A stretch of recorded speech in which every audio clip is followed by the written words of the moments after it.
Hello. आज का हमारा जो टॉपिक होगा वो होगा errors in measurement. Errors in measurement, ये यूनिट फर्स्ट का सब यूनिट कह सकते हैं हमें। इस टॉपिक में हम सबसे पहले तो देखेंगे कि मेजरमेंट यानी कि मापन क्या होता है। फिर हम त्रुटियों की बात करेंगे।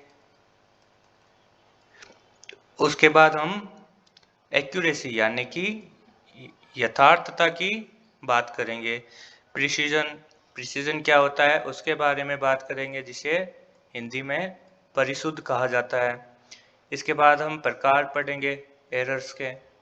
हम एरर्स को कैलकुलेट कैसे करते हैं उसके बारे में पढ़ेंगे। फिर हम कॉम्बिनेशंस ऑफ एरर यानी कि संयोजन पढ़ेंगे एरर्स का, त्रुटियों का संयोजन। उसके बाद हम पढ़ेंगे सिग्निफिकेंट फिगर्स यानी कि सार्थक अंक क्या होता है, ये किस तरह से एरर में यूज होते हैं, या फिर इनका उपयोग क्या है एरर्स में, ये सब पढ़ेंगे। और फिर राउंडिंग ऑफ, राउंड ऑफ कैसे किया जाता है, यानी कि अगर कोई पॉइंट्स के ज़्यादा डिजिट्स है उनको राउंड ऑफ कैसे करें हम, अप टू कितने सिग्निफिकेंट फिगर्स तक हम इसे राउंड ऑफ करें। तो इसके बारे में हम आज डिस्कस करेंगे। तो सबसे पहले मैं मेजरमेंट ले लेता हूँ कि मेजरमेंट क्या होता है। देखो, मान लीजिए ये कोई लाइन है ए बी, इसकी मेरे को लेंथ निकालनी हो कि इसकी लेंथ क्या है। मान लो मैं यहाँ पे दो टाइप के स्केल लेता हूँ। पहला तो एक नॉर्मल स्केल जो हम नॉर्मल यूज करते हैं लाइन बनाने के लिए। दूसरा मैं ले लेता हूँ वर्नियर कैलिपर। ठीक है, मान लेता हूँ कि मैं नॉर्मल स्केल से इसे मेजर किया, तो देखो नॉर्मल स्केल से रिजल्ट आता है 3.5 सेंटीमीटर। और अगर मैं वर्नियर कैलिपर लेता हूँ तो इसका रिजल्ट आता है 3.58 सेंटीमीटर। अब देखो, जो ये पॉइंट्स के बाद की जो डिजिट्स है ना, उनको हम कहते हैं लीस्ट काउंट यानी कि विभेदन, मापन यंत्र का विभेदन, लीस्ट काउंट।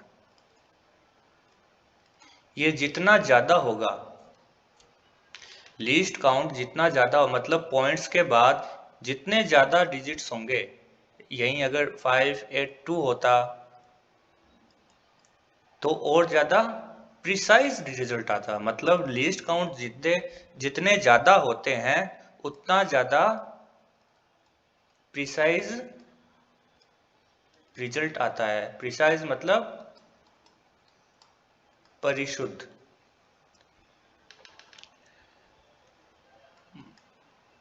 मान लीजिए ये कोई एक लाइन है, ठीक है, जिसकी मेजरमेंट किया मैंने दो स्केल से। पहला तो मैंने एक नॉर्मल स्केल लिया, दूसरा मैंने वर्नियर कैलिपर लिया। इससे रिजल्ट आया 2.2 सेंटीमीटर, इसका रिजल्ट आया 2.52 सेंटीमीटर। मान लेता हूं मैं रिजल्ट ये दोनों आए दोनों स्केल से। और जो इसकी एक्चुअल लेंथ है वो हमें दे रखी है 2.1 सेंटीमीटर, या फिर चलो 2.3 कर लेता हूँ। 2.3 सेंटीमीटर जो एक्चुअल लेंथ वो दे रखी है, और ये हमारा मेजर्ड वैल्यू है। ये हमारी मेजर्ड वैल्यूज हैं ये दोनों, ठीक है। अब देखो एक्यूरेसी क्या होती है, यानी कि यथार्थता, और प्रिसीजन क्या होता है, यानी परिशुद्धता। ये दोनों क्या होती है, इसी एग्जांपल से देखते हैं। अगर मेजर्ड वैल्यू, ये मेजर्ड वैल्यू एक्चुअल जो वैल्यू होती है उसके बहुत ज़्यादा क्लोज हो, तो रिजल्ट, यानी कि रिजल्ट मोर एक्यूरेट होगा, यानी कि ज़्यादा यथार्थ होगा अगर measured value closed to actual value, यानी कि जो मापन की जो रिजल्ट है, जो हमने मापन किया है, वो एक्चुअल, जो कि पहले से जो x का एक्चुअल जो लेंथ है या वैल्यू है उसके बहुत ज़्यादा पास अगर रिजल्ट आए तो वो मापन यथार्थ कहलाएगा। और इस तरह से वर्नियर स्केल का देखते हैं, जब लीस्ट काउंट ज़्यादा, ये हमने पहले ही ऊपर देख चुके हैं कि लीस्ट काउंट जितना ज़्यादा होगा वो उतना ही ज़्यादा परिशुद्ध होता है, यानी कि प्रिसाइज होता है। अगर मैं इसको रिजल्ट 1 मानूं और इसको रिजल्ट 2 मानूं, तो लीस्ट काउंट मैक्सिमम किस में होगा, रिजल्ट 2 में, और एक्यूरेसी मैक्सिमम किस में होगी, रिजल्ट 1 में, क्योंकि ये वैल्यू जो है 2.2 ये 2.3 के बहुत ज़्यादा क्लोज है। इससे कंपेयर करूं तो 2.3 के ज़्यादा क्लोज कौन सा है, 2.2, 2.5 तो इससे ज़्यादा दूर है। क्लोजनेस से मेरा मतलब है कि इन दोनों का डिफरेंस, इसका और इसका, इसका और इसका, और इसका और इसका डिफरेंस कम किस में आ रहा है, वो ज़्यादा क्लोज होगा एक्चुअल वैल्यू के। तो मैक्सिमम एक्यूरेसी किस में आ रही है, रिजल्ट 1 में। ऐसे ही less precise, least count maximum होगा तो मोर प्रिसाइज होगा रिजल्ट, और लेस प्रिसाइज किस में आ रहा है, मतलब कि लीस्ट काउंट किसका कम है, लीस्ट काउंट रिजल्ट 1 में। देखो इसमें लीस्ट काउंट कम है क्योंकि इसमें एक ही है और इसमें 2 है, तो लीस्ट काउंट मैक्सिमम तो था रिजल्ट 2 में, और लीस्ट काउंट कम किस में है, रिजल्ट 1 में, और जो एक्यूरेसी है वो मिनिमम किस में है, रिजल्ट 1 में। तो ये तो हुए एक्यूरेसी और प्रिसाइजन के कॉन्सेप्ट। मेजरमेंट देख लिया, एक्यूरेसी देख ली, प्रिसीजन देख लिया। अब एरर क्या होता है,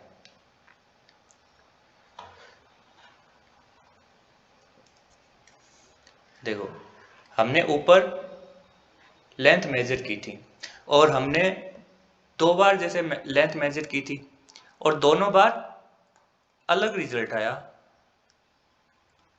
आया नहीं आया, तो हम जितनी भी बार रिजल्ट लेंगे, मेजर करेंगे किसी को क्वांटिटी को,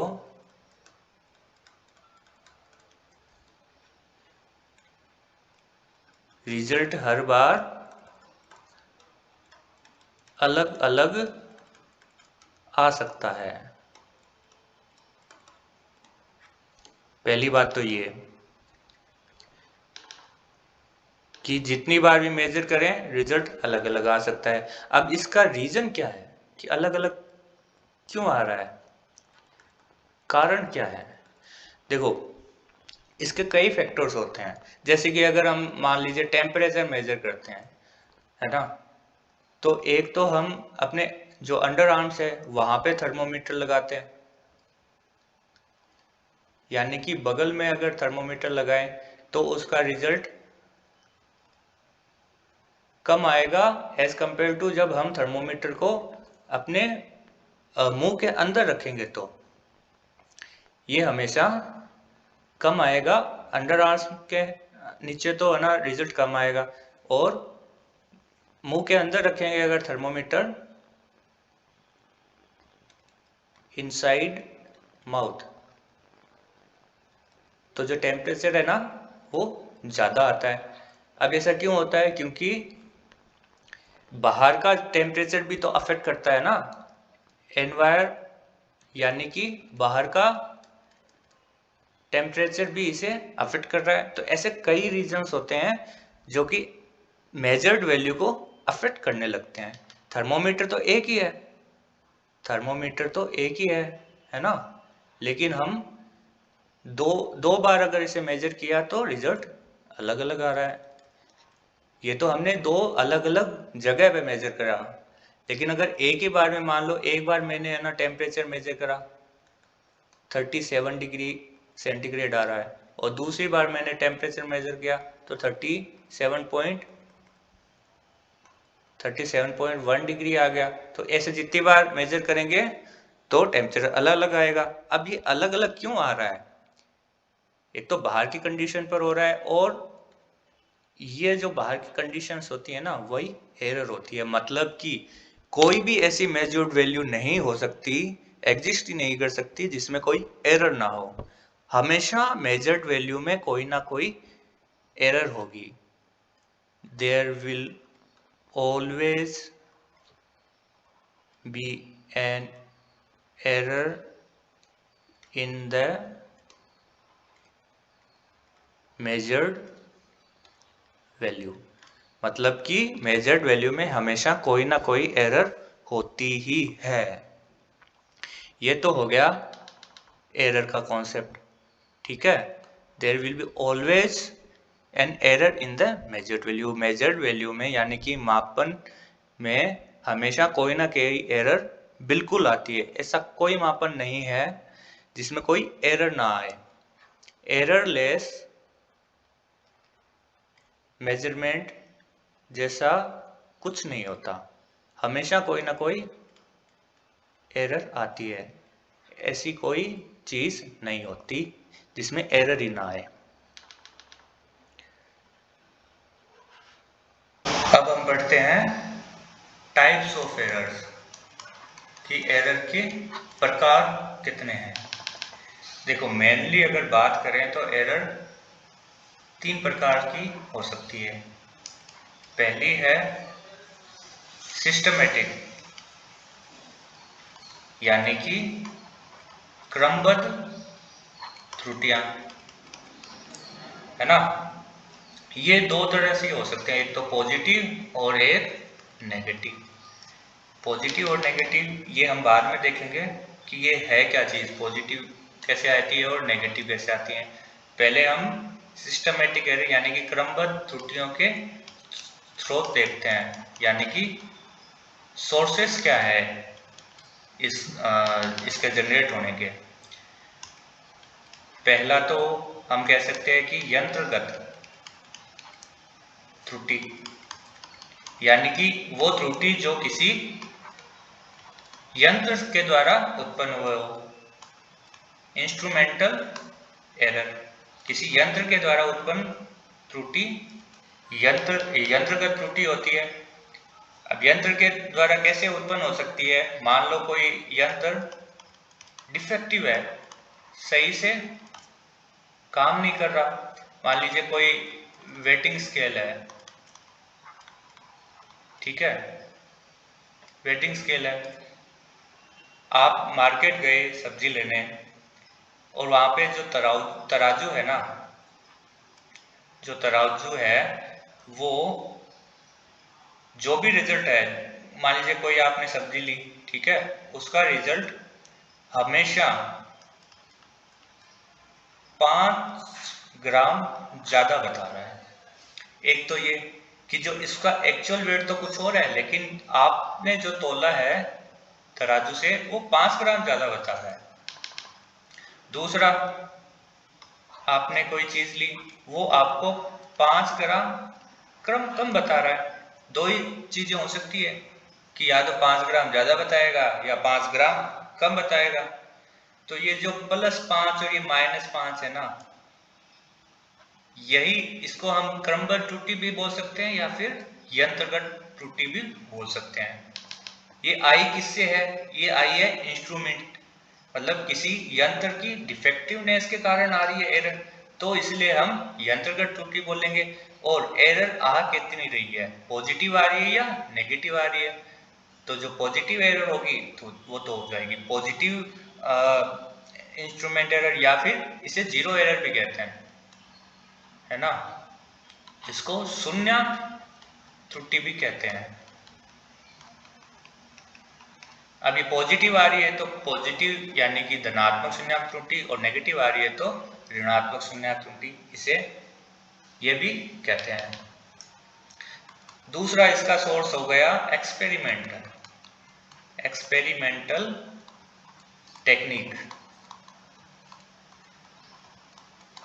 मान लीजिए किसी ने एक्सपेरिमेंट करते हुए जो टेक्निक है यानी कि तकनीक है वो ही गलत ले ली, है ना। जैसे मैंने टेम्परेचर का बताया था कि हम बगल में अगर थर्मोमीटर रखते हैं तो हमेशा कम बताएगा, अंडर आर्म्स पर अगर थर्मोमीटर रखते हैं तो हमेशा रिजल्ट कम आएगा as compare to in mouth, है ना। माउथ में हमेशा ज्यादा आता है। तो सही टेक्निक क्या होगी इसकी कि आप माउथ में रखो थर्मोमीटर, ये सही टेक्निक है। लेकिन आप बगल में रख रहे हो तो आप गलती कर रहे हो, क्योंकि ये सही टेक्निक नहीं है। तो ये क्या हो गया, एक्सपेरिमेंटल टेक्निक, जो कि गलत हो गई।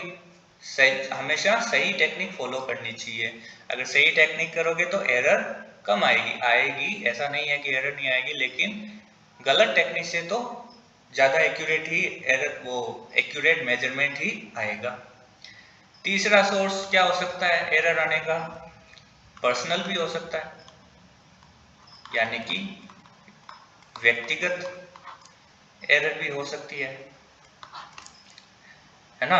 मतलब कि हम रीडिंग ले रहे हैं, कोई रीडिंग ले रहे हैं और रीडिंग लेते वक्त हमने कोई असावधानियां बरत ली, हम मोर कंसंट्रेट नहीं थे रीडिंग लेते टाइम, हमारा ध्यान कहीं और चला गया और रीडिंग गलत आ गई। तो इस तरह से पर्सनल सोर्स भी हो गया कि हमने असावधानी रखी इसीलिए गलत एरर आई है, तो ये भी एक सोर्स हो गया। तो ये 3 और भी होते हैं, लेकिन ये 3 काफी है आपके, और भी होते हैं। अब दूसरा हम टाइप पढ़ेंगे रैंडम, यानी कि यादृच्छिक त्रुटि। ये क्या होती है? यानी कि अनियमित मापन। हम जितनी बार भी मेजर करेंगे हर बार रिजल्ट कुछ ना कुछ डिफरेंट आ रहा है, और वो डिफरेंट किसकी वजह से आ रहा है? मान लीजिए टेम्परेचर मेजर कर रहे हैं तो बाहर का टेम्परेचर भी उसमें इंक्लूड आ जाता है, तो उस वजह से मेजरमेंट में थोड़ा बहुत ऊपर नीचे हो जाता है। तो ऊपर नीचे भी तो एरर ही होगी ना, कि कितना चेंज आ रहा है एक्चुअल वैल्यू से, तो वो एरर ही हो गई। और ये रीडिंग से ना बार बार जितनी बार भी आप करोगे उतनी बार हर बार पाठ्यांक यानी कि जो वैल्यू है मेजर्ड वैल्यू वो अलग अलग आएगा। तो ये तो होगी रैंडम एरर। तीसरी हम मान सकते हैं least count error. Least count को क्या बोलते हैं? अल्पतमांक या विभेदन, किसी इंस्ट्रूमेंट का विभेदन भी बोलते हैं इसको। तो अल्पतमांक की वजह से भी एरर आ सकती है। ये कैसे आएगी?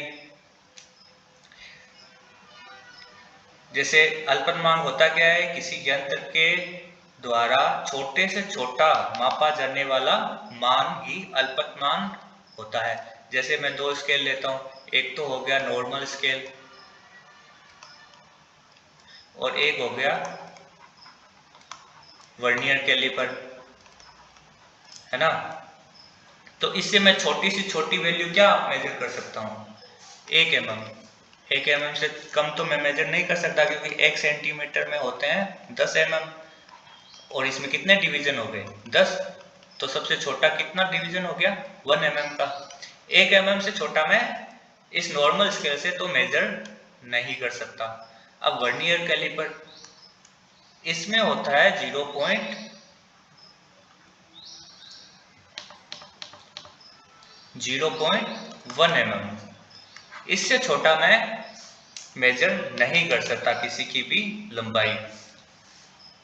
तो इसमें देखो लीस्ट काउंट किस में ज्यादा है, इसमें ज्यादा है ना, ये ज्यादा प्रिसाइज वैल्यू मेजर कर रहा है।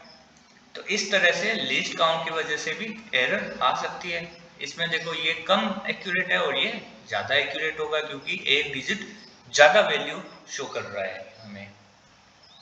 अब ये जो लीस्ट काउंट है ना, ये दो प्रकार से जनरेट हो सकती है। ये सिस्टमेटिक भी हो सकती है और रैंडम भी हो सकती है। रैंडम तो हम क्या करेंगे, रैंडम में क्या पढ़ा था कि मेजर करेंगे बार बार, है ना, मेजर करेंगे हम किसी क्वांटिटी का मेजरमेंट बार बार करेंगे। और सिस्टमेटिक मतलब इंस्ट्रूमेंट में ही कोई दिक्कत आ गई, मान लीजिए वर्नियर कैलिपर आपका सही से काम नहीं कर रहा, उसका कैलिब्रेशन खराब हो रखा है, तो अगर ये मेजर सही नहीं करेगा तो फिर सिस्टमेटिक एरर भी हो सकती है। तो लीस्ट काउंट में भी डिफरेंट आएगा ना। आप मेजर मान लिए किसी की लेंथ है 5.58 और सिस्टमेटिक एरर की वजह से वैल्यू क्या आ रही है 5.38, तो ये कितना ज्यादा बता रहा है, 0.2 mm ज्यादा बता रहा है ना। तो ये पॉजिटिव एरर हुई नहीं हुई, तो ये सिस्टमेटिक एरर की वजह से भी लिस्ट काउंट में एरर आ सकती है। तो ये तो हो गए टाइप्स ऑफ एरर्स। अब हम पढ़ेंगे कैलकुलेशन, कैलकुलेटिंग एरर। हम किसी मापन में त्रुटि की गणना कैसे करेंगे।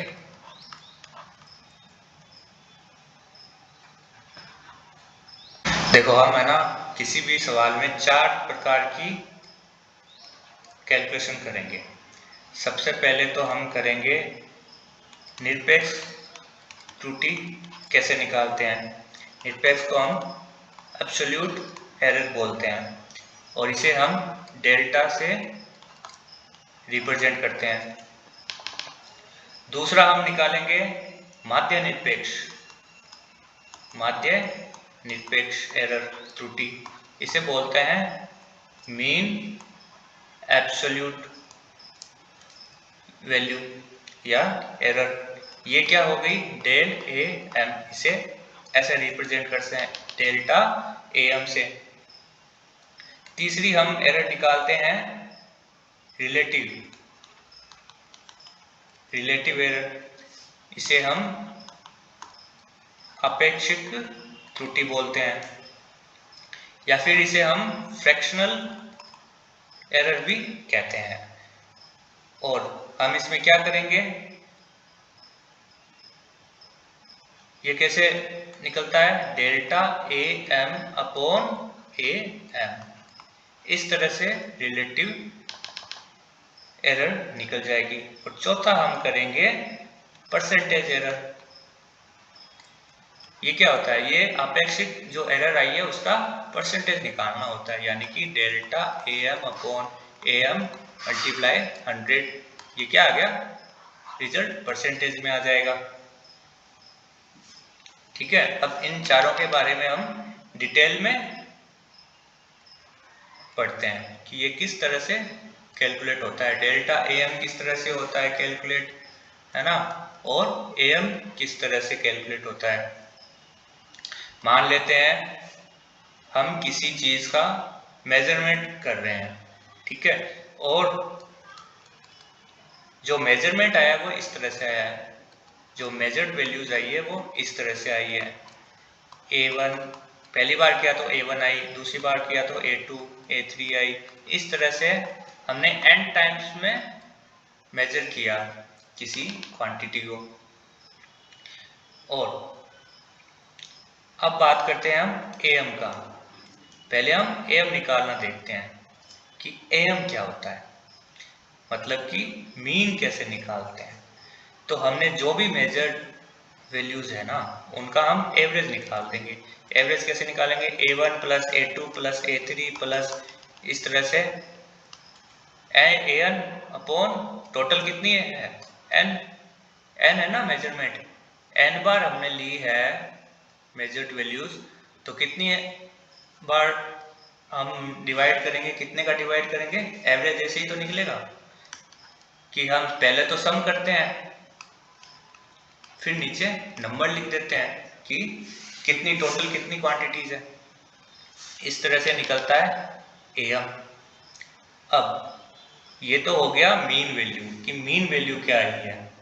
इसको हम दूसरे शब्दों में ट्रू वैल्यू भी कहते हैं, ट्रू वैल्यू या फिर सर्वाधिक संभव मान। अब हम क्या निकालेंगे? Absolute value, absolute error. पहले एब्सोल्यूट निकालते हैं, और ये क्या है? डेल्टा ए। अब देखो डेल्टा ए क्या होता है? डेल्टा ए होता है true value minus measured value. Measured value तो हो गई है A1 A2 A3 AN तक, और ट्रू वैल्यू हमारी क्या आई है? AN आई है, AM तो ट्रू वैल्यू क्या आई है? AM। बस ऐसे ही निकालना है। और एक बात ध्यान रखना है कि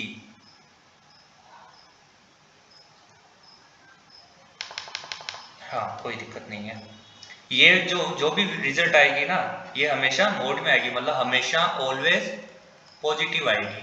हमें पॉजिटिव करना है, अगर नेगेटिव में आ रही है ना तो भी हमें उसे मोड लगा के पॉजिटिव करना है। तो ऐसे ही डेल्टा A1 क्या आ जाएगा? AM minus A1। Delta A2 क्या आएगा? AM minus A2। Delta A3 क्या आएगा? AM minus A3। इस तरह से डेल्टा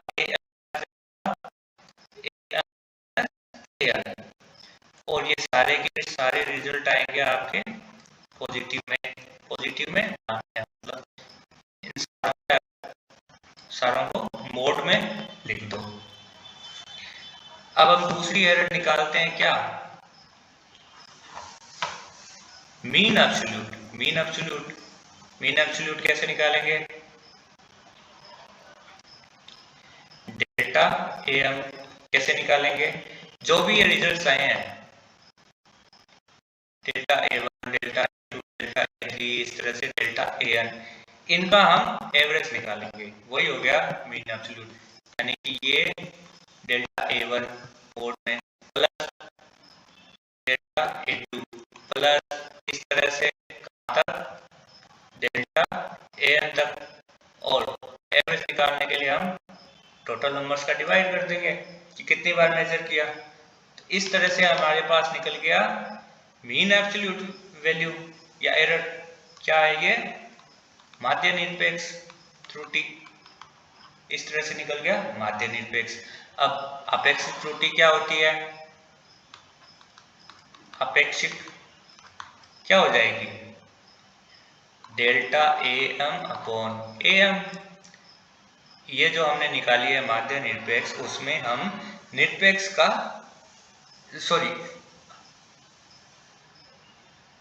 मेजर्ड जो मीन है, एवरेज मीन का हम डिवाइड कर देंगे, तो ये आ गया माध्य अपेक्षित त्रुटि।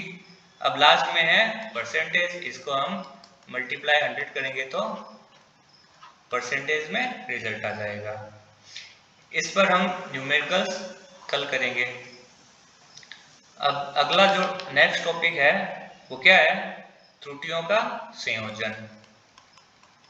त्रुटियों का संयोजन, देखो इसकी हमें जरूरत क्यों पड़ रही है त्रुटियों के संयोजन की। मान लेते हैं हम कोई प्रयोग करते हैं जिसमें कई तरह के माप सम्मिलित हो जाते हैं, तो हमें त्रुटियों की संयोजन की जानकारी जरूरी है। जैसे कि मान लीजिए कोई प्रैक्टिकल है जिसमें लेंथ भी आ रहा है, यानी कि मीटर की यूनिट भी आ रही है, केजी की यूनिट भी आ रही है, टाइम की यूनिट भी आ रही है, तो कई तरह के यूनिट्स आ रही है ना इसमें, तो हमें कॉम्बिनेशंस की जरूरत पड़ गई। अब देखो त्रुटियों का संयोजन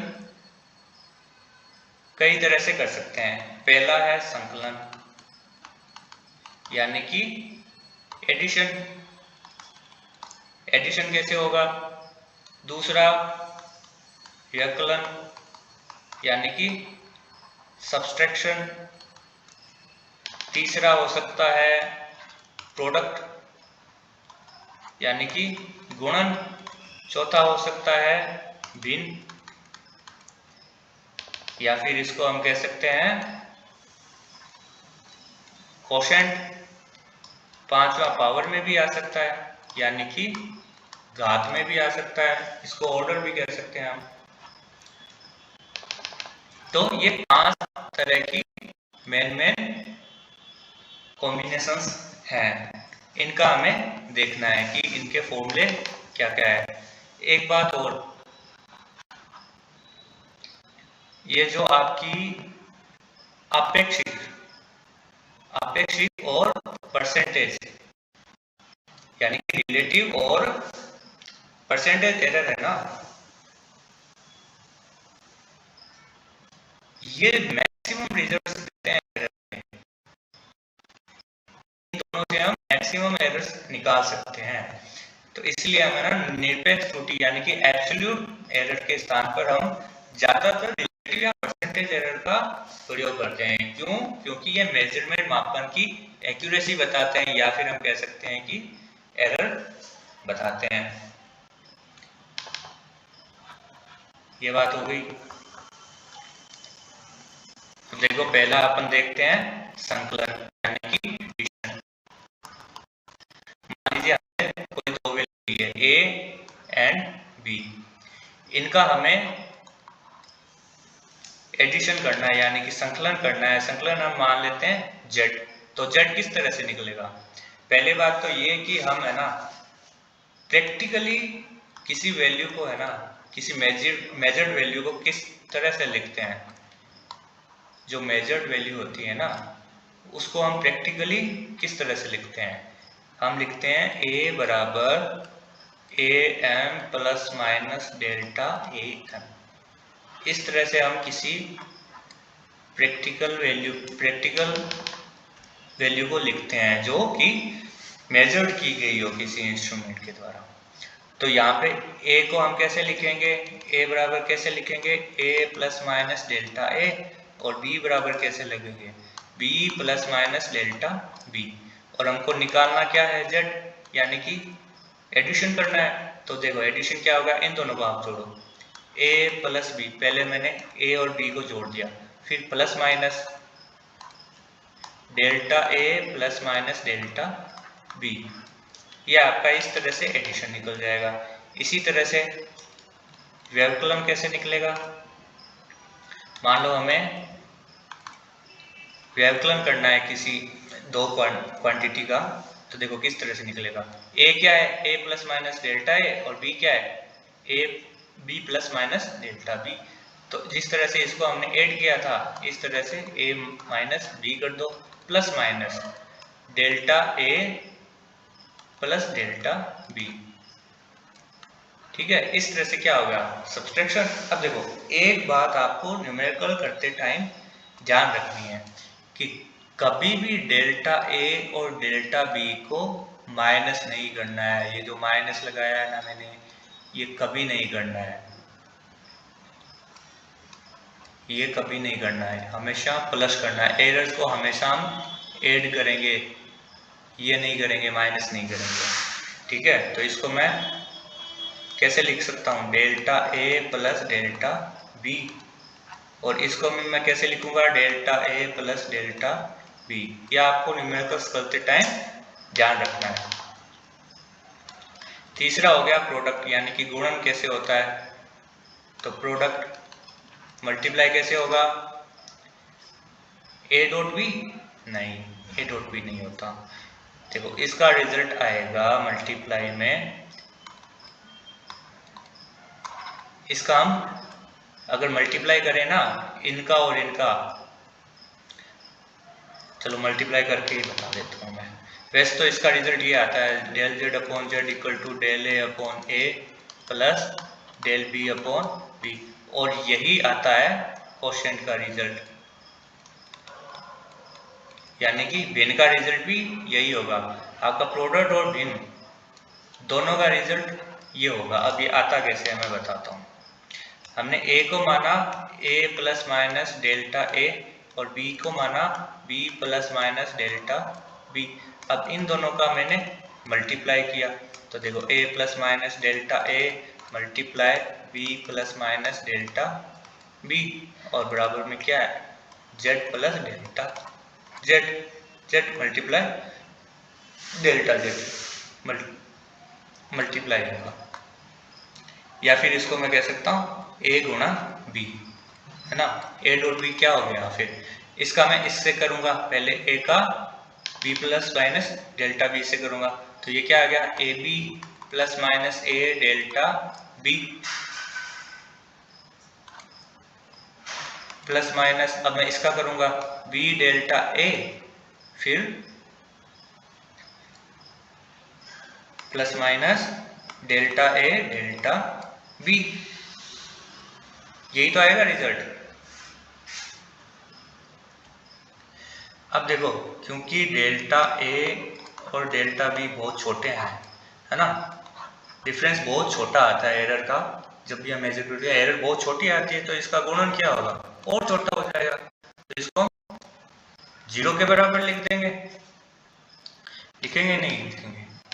फिर हमने क्या किया, यहाँ पे ए और बी का डिवाइड कर दिया, इस पूरी इक्वेशन में ए बी का डिवाइड कर दिया, तो देखो ए बी था, इसका ए बी का डिवाइड कर दिया, तो क्या आया ए पे बी कैंसिल आउट हो गया, यहाँ से ए कैंसिल आउट हो गया, तो क्या आया del B upon B plus यहाँ से बी कैंसिल आउट हो गया, ये तो हमें 0 कर ही दिया था, तो ये क्या आया डेल ए, ठीक है ना, और बराबर में डेल्टा जेड अपॉन जेड, तो ये रिजल्ट आ गया ना ऊपर जो था, इस तरह से ये रिजल्ट आता, और ऐसे में भी यही रिजल्ट आएगा। तो इस तरह से कॉम्बिनेशन अपन करेंगे एरर्स का।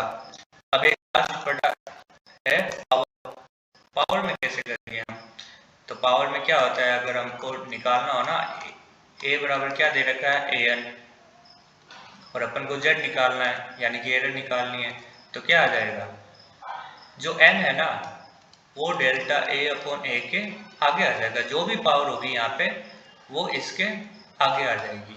इस तरह से पावर का भी हो जाएगा। इसके भी न्यूमेरिकल सम या फिर एग्जांपल्स कल करेंगे। अब हमारा क्या बचता है, हाँ हमने टाइप्स पढ़ लिए, एरर पढ़ ली, कैलकुलेट कैसे करते हैं एरर को वो भी देख लिया, कॉम्बिनेशंस भी देख लिए। अब ये दो चीजें हैं, सिग्निफिकेंट फिगर्स और राउंड ऑफ कैसे करते हैं सिग्निफिकेंट फिगर को, ये दो चीजें देखनी है, तो देखते हैं इनको भी। अब हम पढ़ते हैं सिग्निफिकेंट फिगर। सिग्निफिकेंट फिगर क्या होते हैं, सिग्निफिकेंट फिगर यानी कि सार्थक अंक, ये क्या होते हैं, ये देखो ये है ना किसी भी मेजरमेंट का यथार्थता या फिर शुद्धता या फिर सटीकता, इनको इंक्रीज करते हैं, ठीक है। इन शॉर्ट एक्यूरेसी इंक्रीज होती है इनसे, जितने ज़्यादा सिग्निफिकेंट फिगर होंगे उतनी ज़्यादा जो मेजर्ड वैल्यू है वो एक्यूरेट होगी, यानी कि हम significant is directly proportional to परिशुद्ध या फिर एक्यूरेट ना। एसएफ जितना ज्यादा होगा वैल्यू उतनी ज्यादा एक्यूरेट होगी। एग्जाम्पल अगर लूं मैं, मान लीजिए ये लाइन है, इसकी लेंथ मेजर करनी हो मेरे को, है ना, वही जो पहले एग्जाम्पल लिया था। पहले तो मैं नॉर्मल स्केल से मेजर करता हूँ। नॉर्मल स्केल से जिसका लीस्ट काउंट क्या होता है 1 mm, यानी कि वह सबसे छोटी इकाई जिसको हम मेजर कर सकते हैं 1 mm। इससे कम हम मेजर नहीं कर पाएंगे। तो इसका जो लेंथ मान लीजिए मैंने मेजर किया तो वो रिजल्ट आया 15.1 सेंटीमीटर, है ना। तो इसका लीस्ट काउंट क्या हो गया 0.1 सेंटीमीटर, है ना। पॉइंट्स के बाद कितनी है, एक ही डिजिट है, तो 0.1 सेंटीमीटर। तो इसकी परसेंटेज एरर क्या आ गई 0.1, यानी कि ऊपर कितना डिफरेंस है अपॉन 15.1, ये हमारा मेजर्ड वैल्यू। और परसेंटेज निकालना तो 100 से मल्टीप्लाई। एक तो ये रिजल्ट आया। दूसरा आया मेरे पास वर्नियर कैलिपर का। अगर मैं वर्नियर कैलिपर यूज करूं मैं, ठीक है, जिसका लीस्ट काउंट होता है 0.1 mm। मान लो इससे मेरी लेंथ की वैल्यू आई 15.18 सेंटीमीटर, ठीक है। तो इसकी परसेंटेज एरर क्या निकल गई, परसेंटेज आर, इसका लीस्ट काउंट क्या होगा सेंटीमीटर में 0.01 सेंटीमीटर। तो परसेंटेज एरर क्या आ गई 0.1 सेंटीमीटर अपॉन 15.18 सेंटीमीटर, ठीक है। और अगर मेरे को परसेंटेज निकालना है तो मल्टीप्लाई में 100। अब देखो इनकी वैल्यू क्या क्या आ रही है। मैं यहाँ पे कैलकुलेटर ओपन करता हूँ और मैं देखता हूँ कि क्या वैल्यू आ रही है इनकी। पहला तो मैंने ये रिजल्ट देखना है 0.1 डिवाइड बाय 15.1 कितना आया, इसकी वैल्यू आई, कितनी आई इसकी वैल्यू 0.006622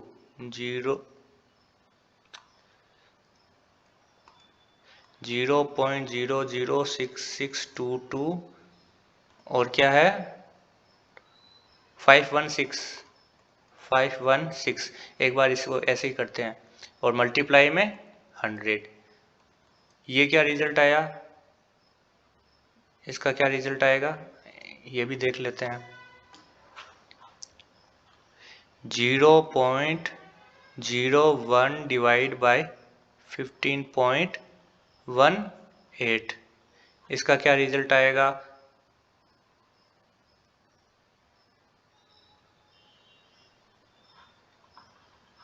एक मिनट, 0.1 अपॉन में 15.1, इसका रिजल्ट तो आया ये।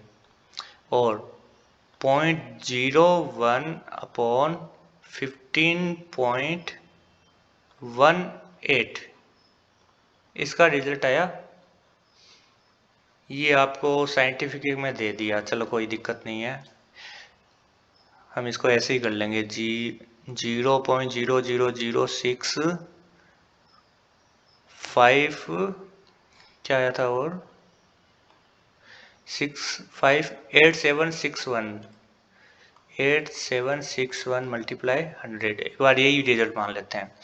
तो देखो इसको मैं मल्टीप्लाई 100 करूंगा तो ये क्या आ गया 0.662,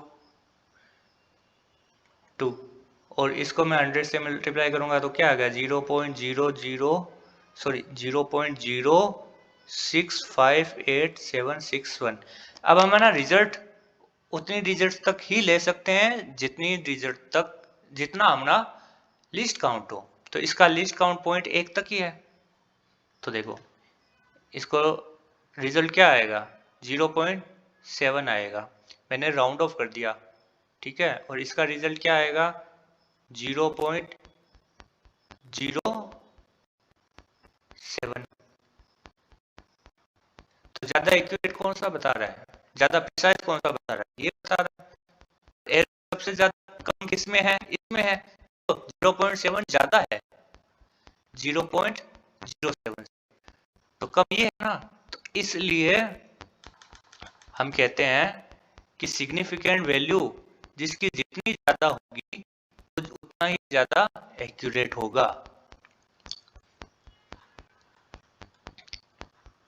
इस तरह से सिग्निफिकेंट वैल्यू एरर में काम आता है। ओके, अब हम सिग्निफिकेंट फिगर निकालने के मेथड्स देख लेते हैं कि क्या मेथड्स हैं इसके सिग्निफिकेंट वैल्यू निकालने के। इसके कुछ रूल्स हैं। पहला रूल देखते हैं अपन सिग्निफिकेंट फिगर निकालने का, यानी कि सार्थक निकालने का पहला रूल है ऑल नॉन जीरो, सभी डिजिट्स जो कि जीरो नहीं है वो सिग्निफिकेंट होंगे। जैसे एग्जांपल लेता हूं मैं 2 3 4 5, तो इसमें ऐसा कितने हो गए, 1 2 3 4, कितने हो गए, 4 हो गए एसएफ। इसी तरह से दूसरा मैं एग्जांपल लूं, दूसरा रूल क्या कह रहा है, मान लीजिए यहाँ पे कोई नॉन जीरो डिजिट हो, यानी कि जीरो ना हो, यहाँ पे कोई जीरो हो और यहाँ पे फिर से कोई नॉन जीरो डिजिट हो, तो ये जो जीरो होगा ना वो एसएफ काउंट होगा। पहले रूल में तो हमने पढ़ा कि अगर जीरो हो गया तो वो काउंट नहीं होगा, मतलब कि सारे जो कि जीरो नहीं है डिजिट्स वो एसएफ होंगे। अब कहीं बीच में जीरो आ जाए तो वो एज ए एसएफ काउंट होगा। जैसे कि 2 4 0 0 5, तो इसमें कितने हो गए एसएफ, 1 2 3 4 5, 5 सिग्निफिकेंट हो गए। अब देखो अगर ये क्लियर नहीं हुआ है तो आगे वाले एग्जाम्पल में ये और ये दोनों क्लियर हो जाएंगे। मान लीजिए यहाँ पे मैंने जीरो लिखा, पॉइंट इसको बाद में करेंगे। यहाँ पे कोई वैल्यू है ना जीरो से स्टार्ट हो रही हो और लास्ट में यहाँ पे नॉन जीरो कोई वैल्यू हो, तो ये जो वैल्यूज है और यहाँ पे लास्ट में भी अगर जीरो आ रहा हो तो जीरो हम काउंट नहीं करेंगे एसएफ में, केवल नॉन जीरो को काउंट करेंगे। जैसे कि आपको दे दिया 2400, तो इसमें एसएफ केवल 2 है, ये आपके काउंट नहीं होंगे। जीरो तभी काउंट होंगे जब बीच में आ जाए आपका, तो इसमें कितना है एसएफ, 3 हो गया। अब मान लो कोई आपके डिजिट्स पॉइंट्स में आ जाए, मान लीजिए यहाँ पे जीरो है, 0 पॉइंट आपको जीरो या एक जीरो आ गया और इसके बाद आपका कोई नॉन जीरो डिजिट आने लग गए, यही एसएफ में काउंट होंगे, ये नहीं है।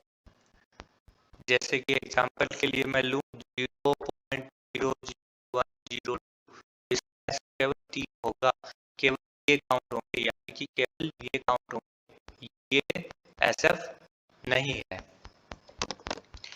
इसी तरह से पांचवा रूल क्या हो गया, मान लीजिए यहाँ पे मैं जीरो लिखता हूँ, पॉइंट लगाता हूँ, जीरो, सॉरी यहाँ पे नॉन जीरो,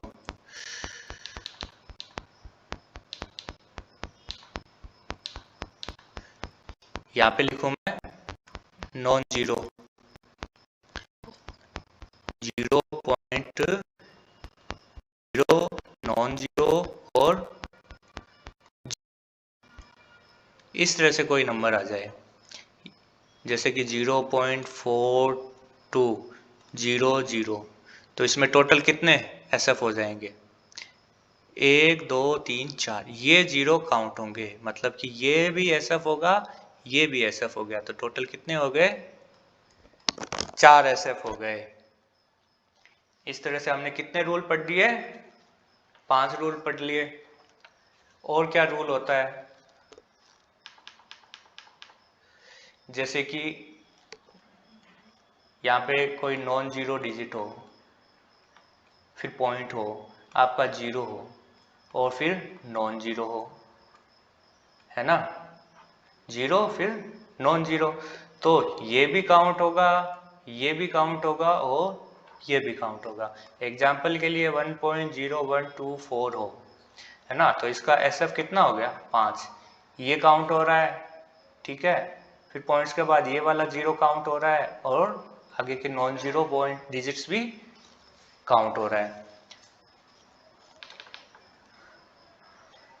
मान लीजिए इस तरह से कोई आ जाए, नॉन जीरो हुआ आपका पॉइंट, जीरो, फिर नॉन जीरो, फिर जीरो, इस तरह से कोई वैल्यू आ जाए तो आपका क्या होगा, कौन कौन से SF होंगे, ये SF होगा, ये SF होगा, ये भी SF होगा, ये SF नहीं होगा। जैसे कि एग्जाम्पल के 1.01240, तो आपका ये है ना SF नहीं होगा, बाकी आप काउंट कर लो 1 2 3 4 5, तो टोटल कितने हो गए 5 SF, है ना, सार्थक अंक 5 हो गए। अब एक लास्ट का रूल है कि अगर 10 की घात में कोई आपको डिजिट दिया गया हो तो ये जो 10 की घात होती है, मतलब 10 की पावर n, ये आपका SF काउंट नहीं होगा। एग्जाम्पल के लिए जैसे 2.112 मल्टीप्लाई 10 टू द पावर -20, ये आपको काउंट नहीं करना, केवल ये काउंट कर लो, ये कितने हैं 1 2 3 4, तो SF कितने हो गए इसमें 4। इस तरह से हम किसी वैल्यू का SF सिग्निफिकेंट फिगर या फिर सार्थक अंक निकाल सकते हैं। अब लास्ट हमारा टॉपिक है राउंड ऑफ करना, कि किसी वैल्यू को राउंड ऑफ कैसे करेंगे। तो इसके भी कुछ रूल्स हैं। देखो, मान लीजिए यहाँ पे कोई डिजिट हो, ठीक है, डिजिट A मान लेते हैं, फिर इसके बाद कोई डिजिट, इसको एक छोटा a मान लेते हैं, डिजिट B, फिर डिजिट आ गया C, है ना, इस तरह से मान लेते हैं। मतलब ये इस तरह से लिखा हो A डॉट, यानी डॉट नहीं, पॉइंट A B C, इस तरह का कोई डिजिट आ गए। और हम पहले देखेंगे C डिजिट क्या है। अगर ये 5 से ज्यादा है, अगर C की जगह 5 से ज्यादा कोई वैल्यू हो तो हम B में एक जोड़ देंगे, ठीक है। अगर ये 5 से कम हो C डिजिट, तो हम B को जैसा है वैसा ही रखेंगे, उसमें कोई परिवर्तन नहीं करेंगे। अगर C की 5 हो, एक तो 5 से ज्यादा होगी तो हम एक जोड़ देंगे B में, ठीक है। 5 से कम होगा तो B में कुछ नहीं करेंगे, B जैसा है वैसे ही रखेंगे। और अगर C की जगह 5 ही हो तो क्या करेंगे, तो हमको देखना है B की वैल्यू। अगर B इवन है, यानी कि सम संख्या है ना, तो आपका B ही रहेगा, B में कोई चेंज नहीं करना। और अगर आपका B ओड नंबर है, यानी कि विषम संख्या है, तो आपको B में एक जोड़ देना है। ये आपको एग्जाम्पल से और ज्यादा क्लियर हो जाएगा। जैसे कि कोई संख्या है 2.348, है ना। देखो, ये पहले हम क्या देखेंगे, C को देखेंगे, इसको देखते हैं ना लास्ट डिजिट को। ये क्या है 8, 5 से ज्यादा है, 5 से ज्यादा है तो B में, ये B है, इसमें हम एक जोड़ देंगे, तो इसका राउंड आउट क्या हो जाएगा 2.35। अगर मैं इसको और फर्दर राउंड ऑफ करना चाहूं तो देखो, इस बार ये लास्ट डिजिट देखेंगे, ये क्या है 5 है ना। और 5 होती है जब यहाँ पे लास्ट डिजिट, तो हम क्या देखते हैं, B को या तो इवन होगा या ओड होगा। ये इसमें ओड है तो हम क्या करेंगे B+1, तो मतलब क्या हो जाएगा 2.4, हुआ नहीं हुआ। इस तरह से राउंड ऑफ होता है। ये तो है अप टू 3 डिजिट्स और ये है अप टू 2 डिजिट्स। आपको क्वेश्चन में पूछा जाएगा कि अप टू 3 डिजिट्स तक आप है ना राउंड ऑफ करो इस वैल्यू को, या फिर डायरेक्ट पूछ सकते हैं, ये दे दिया और आपसे पूछ लिया अप टू 2 डिजिट्स तक आप इसे राउंड ऑफ करो। तो इस तरह से राउंड ऑफ होते हैं। जैसे और एग्जांपल लेता हूं मैं 2.344। तो देखो ये क्या है, 4 से कम है तो इसमें कोई चेंज नहीं, तो इसका क्या होगा 2.34। ये तो हो गया अप टू 3। अप टू मेरे को 2 करना हो तो ये 5 से छोटा है तो इसमें कोई चेंज नहीं करेंगे, तो ये कितना हो गया 2.3। इस तरह से राउंड ऑफ किया जाता है। एक और एग्जांपल देखते हैं 2.345। अब देखो यहाँ पे 5 है तो हम क्या देखेंगे, बी या तो इवन होगा या ओड होगा। ये क्या है, इवन है तो इसमें कोई चेंज नहीं 2.34, और इसको और फर्दर करूंगा तो 2.3 क्योंकि ये 5 से छोटी है। एक और एग्जांपल देख लेते हैं 2.355। तो इसका क्या हो जाएगा, ये 5 है। अब 5 से पहले अपन ओड इवन देखते हैं कि बी क्या है, सेकेंड लास्ट डिजिट क्या है, ओड है। ओड है तो हम एक इसको बढ़ा देंगे तो क्या आ गया 2.36। अब इसको और फर्दर करूं मैं राउंड ऑफ तो इसका क्या हो जाएगा 2.4, क्योंकि ये लास्ट डिजिट 5 से ज्यादा है। इस तरह से राउंड ऑफ हो जाएगा। मान लिया लास्ट एग्जांपल लेते हैं 2.246, ये ले लेते हैं, ठीक है। तो इसका ये 5 से ज्यादा है तो 2.25, बी में एक इंक्रीमेंट हो जाएगा सेकंड लास्ट में। अब ये 5 है, 5 से पहले बी क्या है, इवन नंबर है। अब इवन में है तो चेंज नहीं होगा तो इसका क्या हो जाएगा 2.2। तो इस तरह से राउंड ऑफ करने की कुछ रूल्स हैं। तो यहाँ पे आपका एरर जो कि है ये आपका कंप्लीट होता है। कल हम करेंगे न्यूमेरिकल्स, कल हम इसके न्यूमेरिकल्स करते हैं। धन्यवाद।